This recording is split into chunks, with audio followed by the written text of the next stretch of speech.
айтысты құртқан дін. Кезінде айтыс арқылы ақша табу керек болды. Сол кезде діндарлар көп ақшаны әкелді. Және де діндарлардың жақсы болсын, жаман болсын, президент Назарбаевқа ықпалы болды. Сол жақтан көп ақша келу үшін діндарларды алып келгеніміз рас. Ақынның 90% намаз оқып өткенді рас.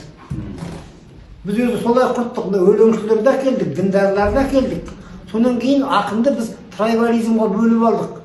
Ана бір айтыста мен баяғыда айтқам, Махамбетті неге Шығыс Қазақстан төлемейді, Құрманғазыны неге Қарағанды облысы төлемейді, неге Тәттімбетті Маңғыстау мен Атырау төлемейді.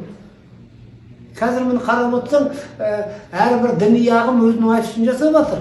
Әрбір облыс өзінікін мақтап жатыр.